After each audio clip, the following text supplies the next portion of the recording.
Graça e paz, meus amados irmãos, mais uma vez reunidos para a nossa mensagem diária.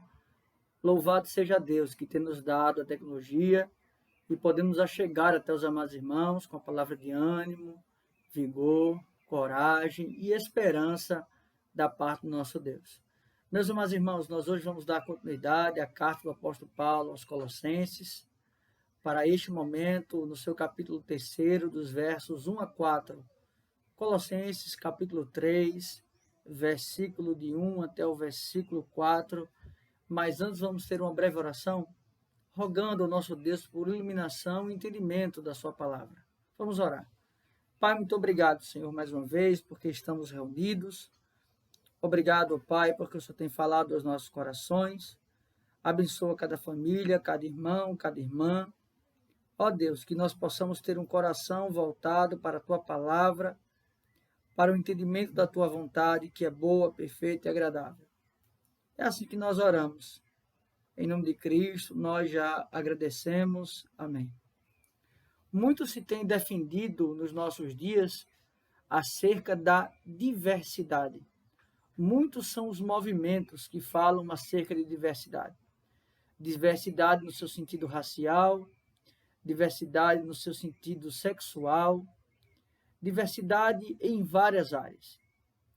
Mas pouco se tem falado, ou na verdade, nada se tem dito acerca de unidade. A unidade ela é fundamental. A unidade é uma convergência, ou seja, que nos leva para um ponto em comum. E muito maior é o que nos une do que o que nos separa. O apóstolo Paulo, portanto, agora na carta aos Colossenses, ele vai então trazendo um raciocínio que vai em uma progressividade no seu argumento. Perceba que esta carta, o apóstolo Paulo aos Colossenses, é um combate, sobretudo, ao agnosticismo no seu nascedouro.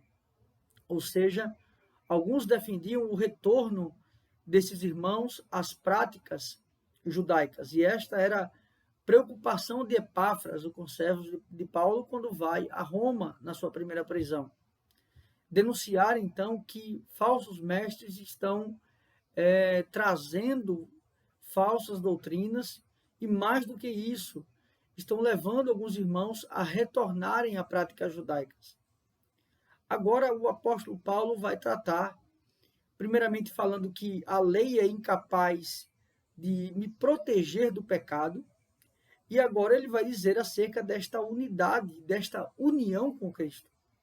Porque o que de fato faz a diferença em nossas vidas não é aquilo que depende de algo. Por exemplo, a lei é a lei de Deus e ela se manifesta pelo poder de Deus. Então, nesse sentido, a nossa proteção, a nossa santidade, somos protegidos em Cristo.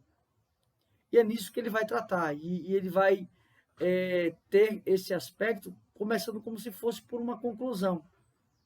Portanto, se fostes ressuscitados juntamente com Cristo. Ele vai usar duas questões aqui, buscar e pensar. Quando ele usa o se aqui, portanto, se fostes ressuscitado com Cristo, ele não está dando uma condicionante. Ele está dizendo, sendo vocês ressuscitados com Cristo. Ou seja, o seu estado agora é outro. Capacidade você tem justamente para não ser levado a falso ensino. E você tem essa capacidade em Cristo, porque você foi unido a Ele. Portanto, se fostes ressuscitados juntamente em Cristo, ou seja, se antes ele falou de morte, de ser morto juntamente com Cristo, agora ele fala, sendo você ressuscitado com Cristo. Nova criatura, novo pensamento, novo coração. Buscai as coisas lá do alto, onde Cristo vive assentado à destra de Deus.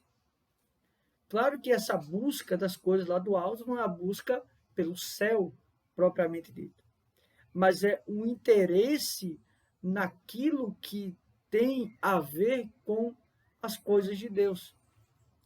Ou seja, o cristão ele deve constantemente, por sua ressurreição em Cristo, estar sempre buscando ter uma mente voltada para as coisas de Deus. Aquele que verdadeiramente nasceu de novo não vive com antigas práticas, com antigas falas, com antigos comportamentos. Não. Novidade de vida. Buscar as coisas lá do alto é entendimento, conhecimento acerca de Deus.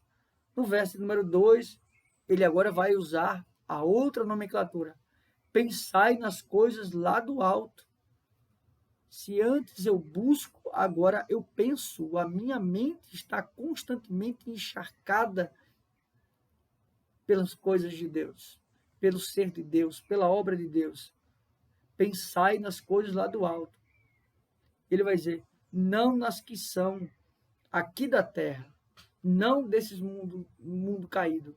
Não é uma pessoa alienada ou alheia aos problemas terrenos. A ideia não é essa, mas é a ideia que os conceitos desse mundo não sejam aqueles que estejam encharcados em nossa mente. Que a nossa mente esteja encharcada de Deus, com os ensinos de Deus, das coisas de Deus. E no verso 3, então ele vai dizer, porque morrestes e a vossa vida está oculta juntamente em Cristo. O que ele está dizendo é que nós morremos para este mundo e a nossa vida, a verdadeira vida está oculta em Cristo. Aqui então ele está falando que a plenitude da vida, a perfeição da vida, a vida ideal viveremos na glória. Verso 4. Quando Cristo, que é a nossa vida, se manifestar, então vós também sereis manifestados com ele em glória. Qual o nosso problema? Pensamos que o paraíso é nesta terra. E nós desejamos constantemente a perfeição neste mundo caído. Que terrível pensamento nós temos, porque a perfeição só virá em um estado de glória.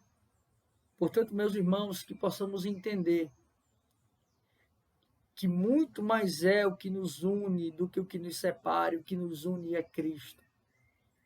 Problemas nós teremos, dificuldades enfrentaremos, divergências com certeza também possuiremos, mas uma coisa é certa, somos unidos em Cristo e isso nos deve motivar a perseverar em comunhão uns com os outros, porque Cristo então morreu e ele nos trouxe vida, nós ressuscitamos com ele, somos nova criatura.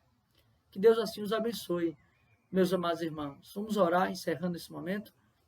Pai, muito obrigado, ó Deus, por tão sublime amor, tão sublime graça. Muito maior é o que nos une do que o que nos separa.